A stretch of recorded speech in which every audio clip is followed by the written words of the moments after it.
Let's imagine for a moment that all your life you have been used to touching a surface, kind of like this. This is something that's very rough, that it's definitely not gentle. It's something that it's uncomfortable, let's say until you get used to this, okay? And let's imagine that your hands are used to touching this kind of object daily, regularly in your everyday life. And then it happens that after maybe 15, 20 years of touching this kind of thing, you then start to touch other kinds of objects.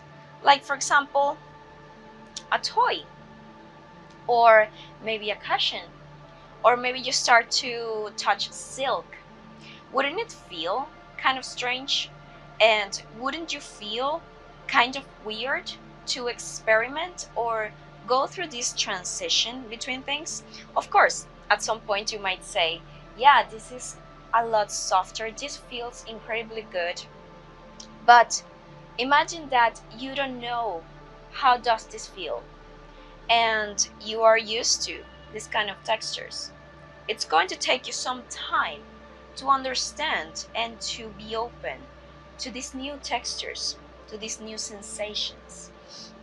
And I think this is a great metaphor to use when you start to interact with deities, for example, with Hades, who tends to be an energy that it's very soft, that it's not that heavy, let's call it that way, under certain circumstances, of course.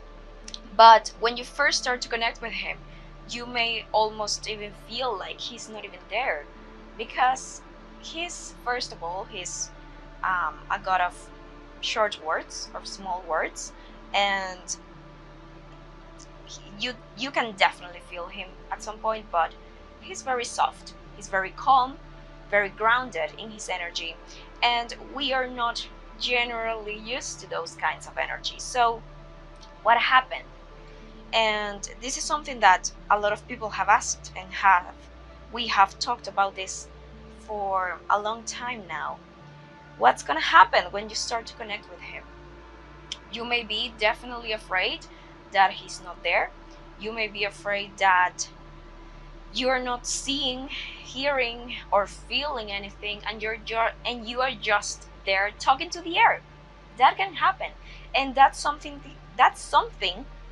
that will definitely happen when you start this journey of connecting with deities, especially with Hades. So, what's the issue with this? First, there's none. And you should definitely not feel guilty about this situation. You definitely not feel guilty about not having an immediate response or not having a realization, because we also have this concept that when we interact with deities, amazing things are going to happen, wild things are going to happen, and the lights are going to die and there's going to be an incredibly strong breeze entering your room, or the lights are going to flicker.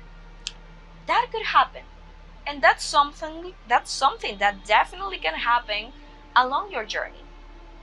I wouldn't say that that happens to every single individual that connects with him for the first time. That's a possibility. But just because you hear other people say and tell those experiences, that doesn't mean that they didn't went through this process of not feeling anything. And that's perfectly normal. You need time to get used to the transition of these textures, of these energies. You need to first be able to understand how does it feel to be in your regular life, what are the energies you are currently working on, okay, your conscious mind, etc.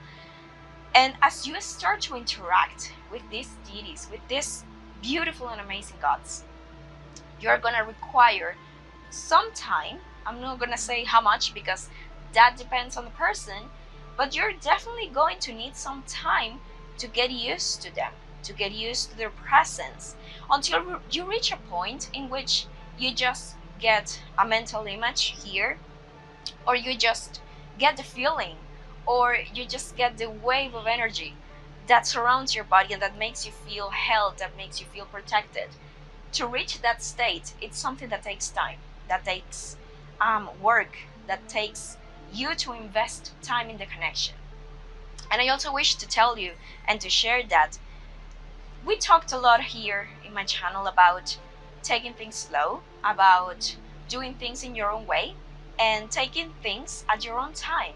And that's something that you should definitely rule your activities with, especially because here in this channel, we talked to people that suffer from many chronic illnesses, who have gone through depression, even myself, who have a hard time balancing not only work with life, but also daily work and spirituality and regular day-to-day lives tasks. But it's also important for you to understand that there's a strong component called charis. Sorry if my pronunciation is not the best, in which you want to develop a relationship with the gods. You want to nurture this relationship.